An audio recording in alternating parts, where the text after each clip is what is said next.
Books make you hope. Books make you dream. Books make you laugh. Books make you scream. This is the Books That Make You show, discussing books with authors and experts, unraveling the inner pages of all the books that help make us who we are. Hosted by Desiree Duffy. Hello, everybody. Welcome.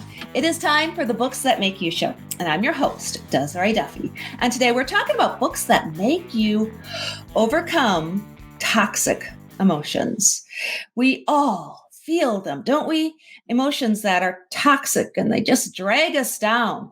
We might feel that our career is going nowhere. We feel nobody could ever really love us, or we start getting anxious and feel stress. Maybe addictions are taking over our thoughts. Well, all of that can be so overwhelming, and it just gets into the very fiber of our being. These toxic emotions, what can we do? Well, we have somebody who might just have a solution. Our guest today is Leah Guy, and she's the author of Overcoming Toxic Emotions, a practical guide to building better relationships with yourself and others. Leah is a television talk show host, new thought leader, motivational speaker, and an intuitive spiritual teacher. She has helped thousands of people overcome their emotions over the past 2 decades to get their lives back together. And she helps people replace feelings of anxiety, isolation, and defeat with emotions of success, love, and happiness. Leah, hello. Welcome to the show. Hi, thanks so much for having me. I appreciate you being here. I think we're going to have a wonderful conversation. Let's start with the big question. Your book features a 3-step method, as I understand it, for people to help them with their negative thoughts. Can you give us the big overview? What does that mean? Tell us about your book. Sure.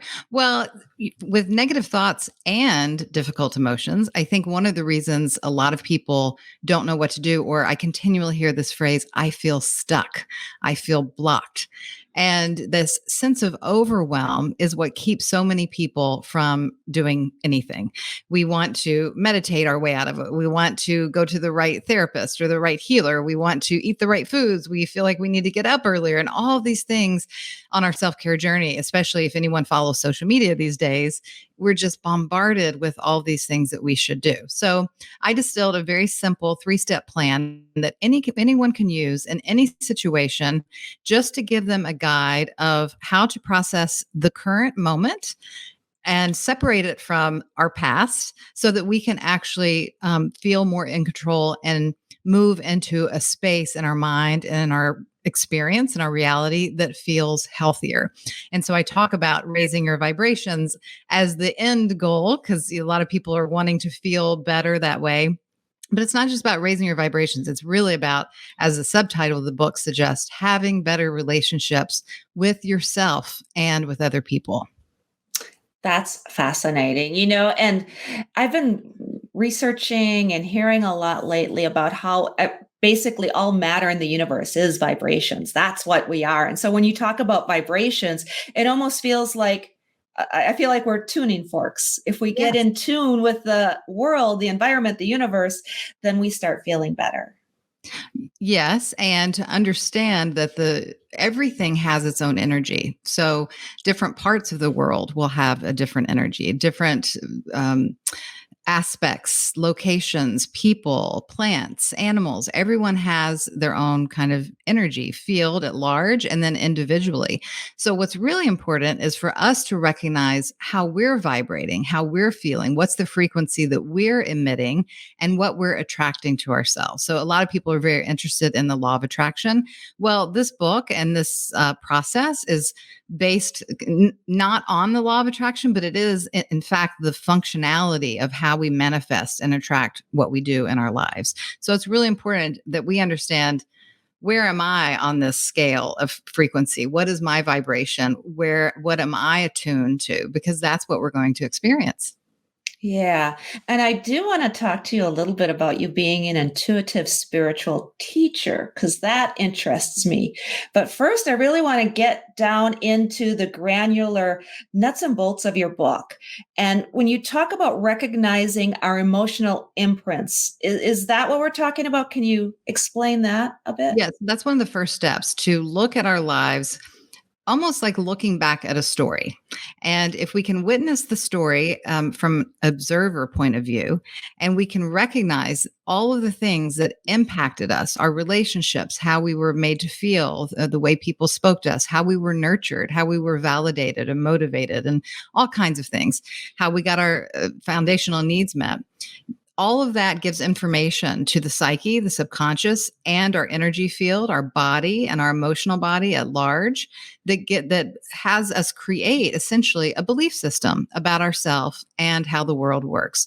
So this is what I call our emotional or energetic imprints. We kind of encapsulate these ideas and beliefs and go, okay, this is me.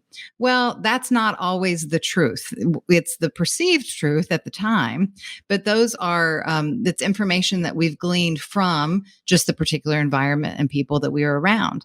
So our imprints are a vibrational and a memory part of ourselves that we carry forward. And that's what a lot of people don't really like to look at. We go to therapists and we just kind of talk about what mom did, what dad did, what happened in my life. But how are we carrying those thoughts and beliefs and emotions forward? And we have the opportunity to kind of rewrite our imprints and to overwrite them. But we have to really get a clear understanding of where we came from. What were the false beliefs? What were the limited thinkings? What were the emotional core wounds that we had that left us believing lower about ourselves than what our worth actually is? And does this tie into when you say that we can find ways to ground ourselves no matter what is going on? Is it a matter of kind of finding that foundational base? In a way, I mean, I think all information can be grounding if we know how to process the information. To be grounded and to be centered in our moment right now it's a really special practice of learning how to feel safe, how to recognize what is actually happening in my emotional body right now versus that expectation of how I am used to feeling or how I expect to feel. The things in our lives that bring us joy and a sense of peace and calm. So it's important that we learn how to practice feeling present and grounded and looking at where we've come from and really acknowledging our emotional imprints, our story, the beliefs that we've taken on, and knowing that we have the power to not only just change them, but to really kind of recreate, like it's almost like recreating your DNA in a way. So that is very empowering and grounding for a lot of people. Yeah, I can see that definitely. And it seems too that sometimes when we're in and feeling these toxic emotions, we might be in toxic relationships. And you hear this a lot how people, women, men too, will be attracted to the same type of person over and over again. And it's like that saying, you keep banging your head against the wall and expecting a different result when you're doing that. You're hurting yourself. So are there ways that we can actually attract different people to ourselves to maybe help us find that relationship or what we need? Yes, certainly. That's what the whole book is about. However, it's not going to happen by just wanting it to happen. And that's what, people keep saying, I keep doing the same thing. I've attracted the same person, and doing the same thing is a definition of insanity. But what it really is just, it's the realization that we've manifested that here's this painful feeling that we are comfortable with, that we resonate with, that we're vibrating with, and we're just keep recreating in our life. So the steps are very important so that we learn how to sustain a higher vibration, a higher, better belief about ourselves, that we heal some of those core wounds of shame or guilt or fear or I'm not enough or I'm not lovable. And so until we do those things and we really practice these self-care measures, self-love, inner child work, creating boundaries. There's so much in the book about how to do this. Then we can sustain a higher vibration. And then without even really trying, we're going to attract different kinds of people and situations because we're interacting with the world differently. We're interacting with ourselves differently. So it's really exciting. And I never want someone to lose hope. However, it's not just saying daily affirmations. You really have to get into the emotional processing and learn how to separate adult self, the conscious self, from the inner child, learn how to observe and be present right now, and then practice these steps, which aren't hard. It just takes practice. And it seems like some people that whether it's intentional or not, they sabotage Yeah. themselves, right, with these toxic emotions. Yes. It's part of that gravitating back to pain. I have a very simple phrase that I use a lot, and it sounds kind of counterintuitive because a lot of people don't want to get into this acknowledgement of the pain piece.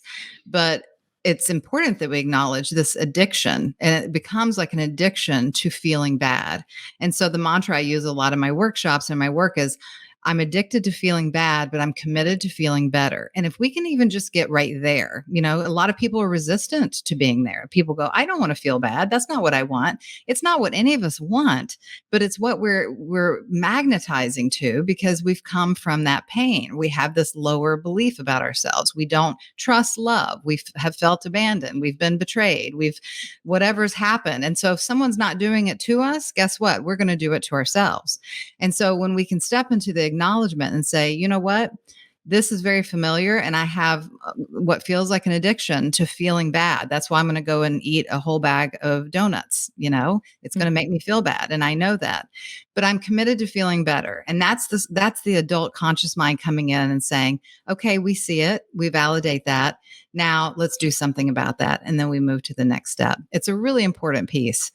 The intro of the book is all about breaking up with blame, because we are so fixated on trying to find what's wrong with everyone else that's making me feel poorly. That's where our energy goes. That's where our mind goes, especially in intimate relationship or family dynamics. He that, she that, he did that. I don't know what they're thinking. It goes on and on and on.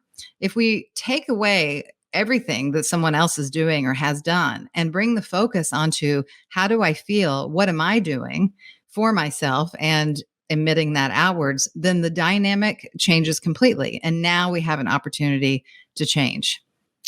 Oh, I like that. Okay. And is this what you mean when you talk about actually finding the root of the problem? It's not finding the blame and finding out what other people are doing and trying to find a reason for their motives. It's all within. Yes, Is that right? it's always within.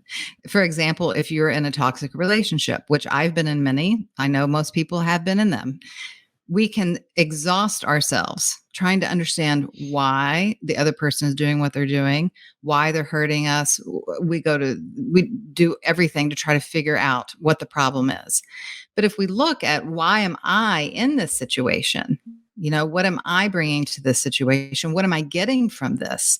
Because it's serving me somehow. Is it serving that addiction to pain, or is it serving my commitment to growth?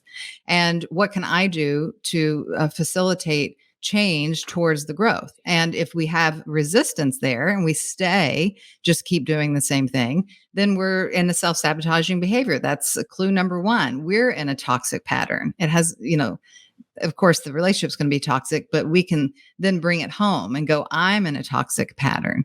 And that kind of acknowledgement is, it's difficult to do because it makes all the responsibility on ourselves.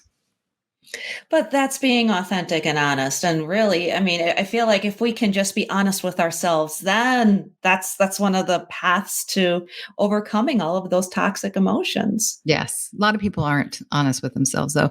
And for good reason. They're scared. A lot of people never were in healthy relationships and didn't get their needs met and have a very terrified sense of abandonment or betrayal, or that they're not worth someone else's time or attention. And so these are real important topics that we talk about. And when people are talking about mental health, I always, interject, it's emotional health. Every thought we have is connected to a feeling, and every feeling has a thought to it. And so we can't separate the two. It's not just, I'm not thinking straight. It's, I don't feel good, and therefore my mind is affected. Mm-hmm. And you mentioned addiction, so I absolutely understand it's being addicted to these toxic emotions. does this tie into actual physical addictions as well? Oh, You yeah. mentioned overeating and yeah. Yes, very much so. In fact, a lot of people, I've had my own share of addictions as well. And I know that initial feeling of relief is let's seek the high or let's seek that feeling from whatever we're addicted to. But what we're really doing subconsciously is we know we're going to fall back from that high. We know we're going to land in the same place, if not even a little bit lower than where we started. So the addiction cycle, even though we speak of it in terms of needing relief or escaping this moment, what we're really doing is seeking our way back to that pain point, and it's almost like that boomerang effect. So the whole addiction, the process of the cycle is about pain. It's not about relief. hmm And nowadays, with COVID getting better, I guess, and we're still feeling so much anxiety. Maybe we're feeling more anxiety. I mean, it's scary to suddenly be thrust into a new world where, oh, you got to go back to the office now. You're going back to school. It's all this change. Do you feel like there's a lot of COVID related stress and anxiety in the world right now? I think certainly there is, but it's also bringing forward what was already kind of present within people that we just kind of muscled through before. But then we've had a year to not have to muscle through that. And then a lot of people's latent fears, anxieties, insecurities are coming forward. We haven't had all the distractions that we've had previously in our lives. And, it's certainly a new time, but is it, it's just real interesting, everything that's kicked up within people, like our separation of between people, disconnection from people, what we really need, what we want, how we feel safe. So those are, again, really important questions. And I would say to anyone who has any trepidations or feels uncomfortable about stepping forward, going back to work or what have you, be gentle with yourself and do what feels right for you, while still being as deeply honest as you can, whether that's, I don't want to be around people right now, or I don't feel comfortable in this environment, or whatever that honesty is. It's asking us to be honest at this time. Yeah, yeah. Because it can be overwhelming suddenly being in a crowd of people where you haven't done that for almost a year and a half. I like the fact that you're giving people permission to, just say that's okay. In a way, it seems like with everything that's happened in the world, there's just so much going on, but it almost feels like a transformative time in our history, both personally and worldwide. It's almost like that phoenix. I feel like we're coming up out of the ashes and we can reinvent and renew and revitalize ourselves in a lot of ways. Yeah, I think so too. And it's tricky. It's a tricky spot to be in. I think anytime there's times of mass change, because although for a lot of people it's been a very empowering time and a time to rebuild and come forward and have that kind of rising up feeling, the reality is too, there's a lot of people suffering right now. A lot of people that are still jobless, a lot of people who are broke, a lot of people who have had a lot of loss in their life. And so, it doesn't mean that we shouldn't celebrate our wins when other people are in that scenario, but it is a tricky balance. But this is the balance of life, and it's the balance of our healing too. And a lot of people who have this expectation of everything should feel better. This doesn't feel good, and so it's not okay.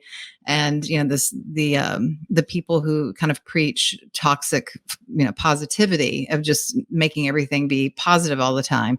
Life isn't like that. There's always beautiful, wonderful, positive things going on. There's always very difficult and dark and negative things that we perceive. So it's the same truth right now. There's transformation. Yes.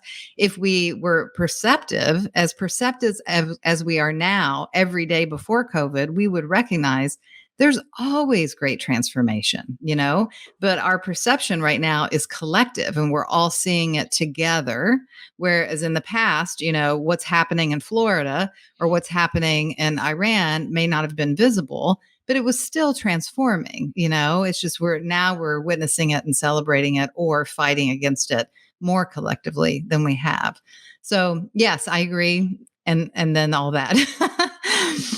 Yeah, yeah. Well, you raise a great point. I mean, we are so much more connected than we ever were in the past, and that just adds a whole nother layer of stress. And you have that guilt. You feel guilty because, oh, I feel guilty here in the U.S. because things aren't going so well in Brazil right now, for example. Mm. And you made a term, or you said a term that I really keyed into: toxic positivity. Mhm. Can you tell us a little bit more about what that is? Because that's interesting. Yeah, just the idea that a lot of people, self-help gurus, therapists, light workers, the people that, not all of them are this way, of course, but that just kind of preach the silver lining, and that just find what's good about this. And it's really, I think, unhealthy mentally for a lot of people, because then we get into that comparison, and then we're denying our authentic feelings when something really doesn't feel good. The whole piece about that is that people don't want to admit their capacity for how terrible that they can feel, and if they feel terrible, the judgment and the shame that's gone around that has quieted most people. We're not free to say, I'm not having a good day, and this is really hard, and I'm depressed, and I don't feel like being here. We aren't, it's not an open conversation. What's open conversation is, you know, turn on the light and shine brightly to the world because you are love. I mean, that's beautiful. But when somebody's not feeling that and you're throwing that in their face, how are they going to feel? They're going to Yeah. feel less than. They're going to feel ugly. They're going to feel shame.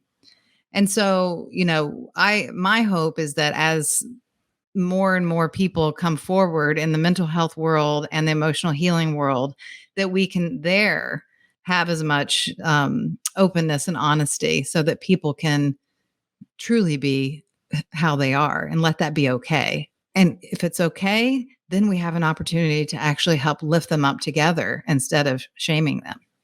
Yeah, exactly. Can you tell us what it means to be an intuitive spiritual teacher?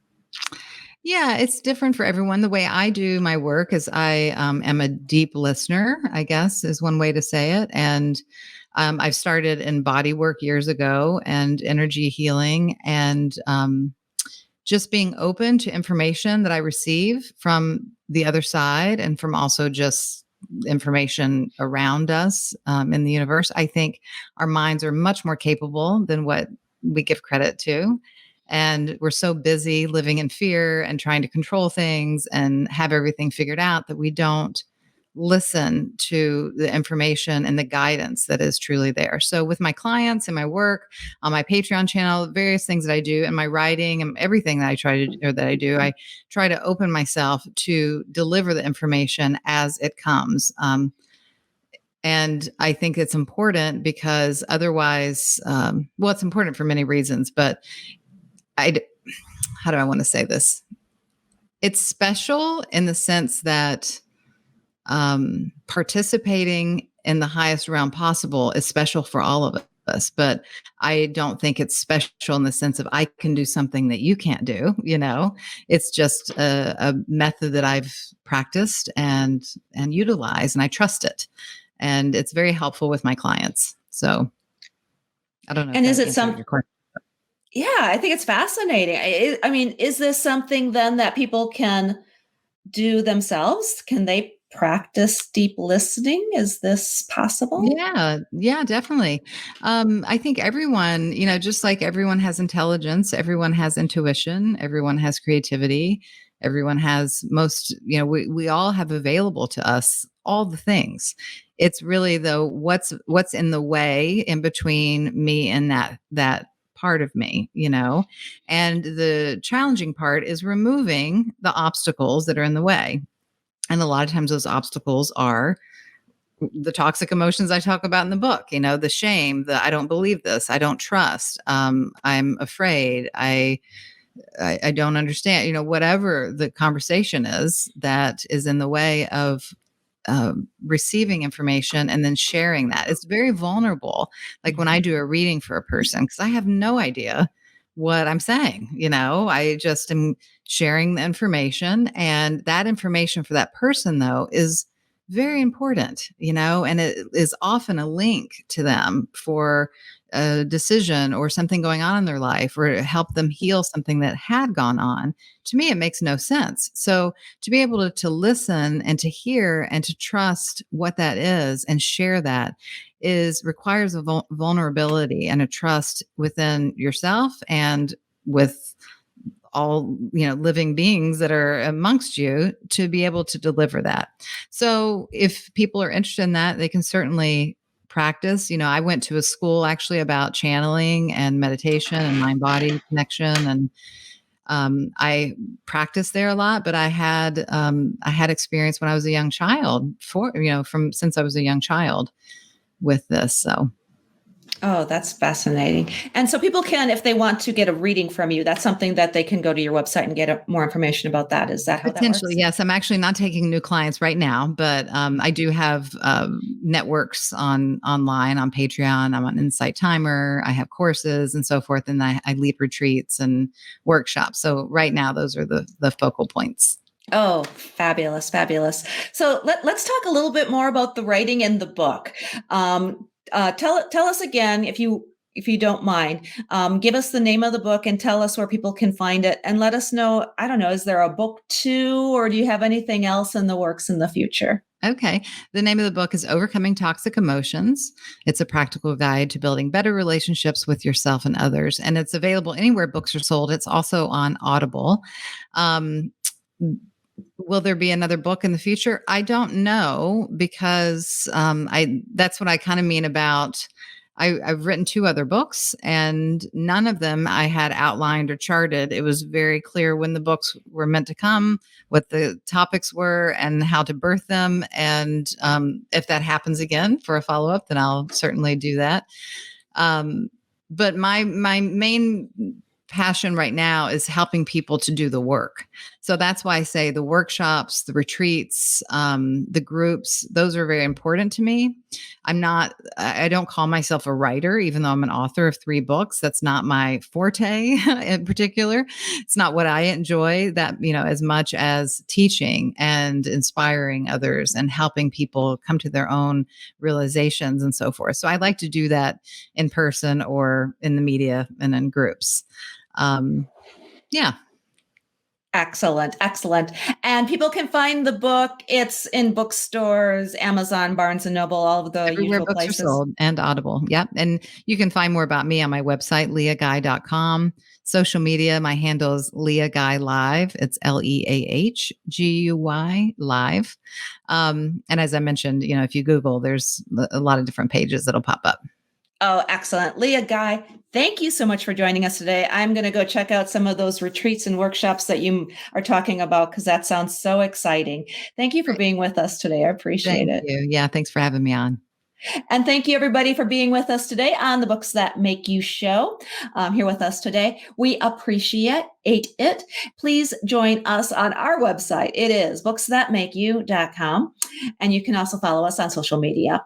We're on Facebook and Instagram, and of course on YouTube. Please do subscribe to our YouTube channel and stay up to date on all of the bookish news and fun. We're doing contests, online events, all sorts of stuff is constantly going on. Just sign up for our newsletter so that you are always in the loop on the Books That Make You website.